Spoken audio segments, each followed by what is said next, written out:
polls. Half says it's never warranted. 2/3 say it's sometimes justified. Life on NBCnews.com, July 11th, 2006. It can be hard to get people to face the truth sometimes, especially about lying.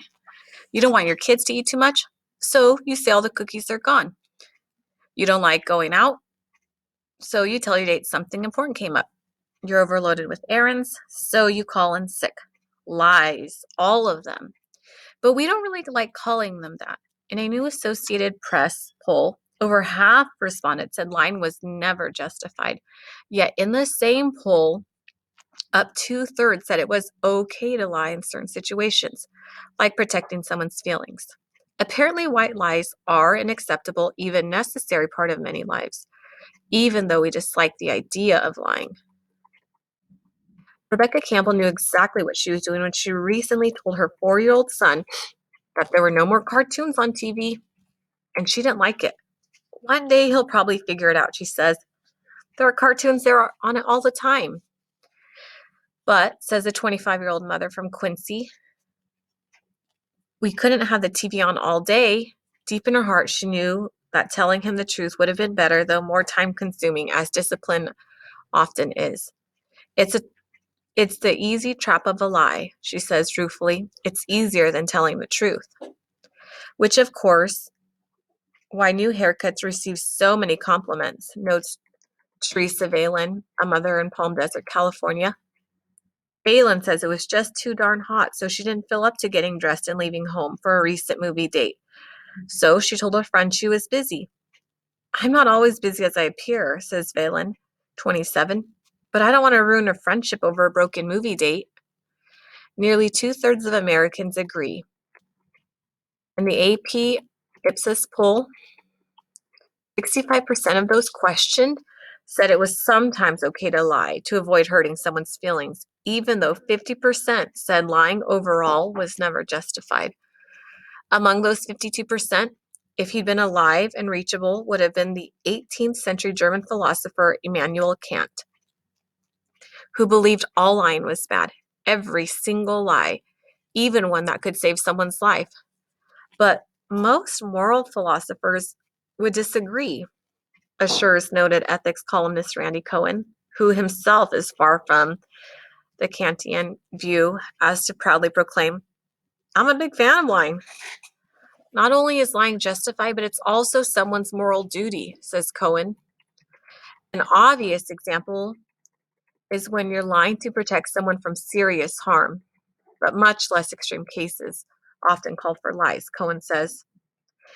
An example he likes, your fictional spouse, about to accept a Nobel Peace Prize. Ask if they look fat. If you're on your way to the awards ceremony, you say, you look fabulous, Cohen instructs. Anything else would be cruel. If you're still in the hotel room, a suggestion of a different outfit might be appropriate. Still, every lie has its cost, Cohen says. And that's just one factor you need to consider. One key cost is credibility. Once a person finds out you lied, you lost your currency in the eyes. For Harold Smith, it was worth taking the risk when he lied to his adult daughter about his health when undergoing treatment for a kidney tumor. Why get her all traumatized, says Smith, 64, Pioneer, California. I tried to protect her. It slowed down the anxiety. Later, I told her what really happened. In the poll of 1,000 adults taken June 23rd to 27th, 4 in 10 people said it was okay sometimes to exaggerate a story to make it more interesting. And about a third said it was okay to lie about your age. A third also said it was okay sometimes to lie about being sick to take a day off work. Very few admit to thinking it was okay to lie on a resume, cheat on taxes, or lie to a spouse. Who says? Among the groups more likely to say lying is sometimes okay, people aged 18 to 29, college graduates, and those with higher household incomes. People have this idea that lying is bad, says Bella DiPaolo, a visiting professor at UC Santa Barbara who studied the phenomenon of lying. But when you really start going through it, it's not that simple.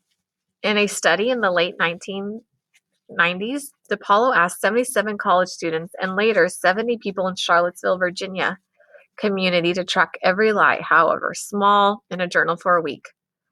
Of the 77 students, only one reported having told no lie.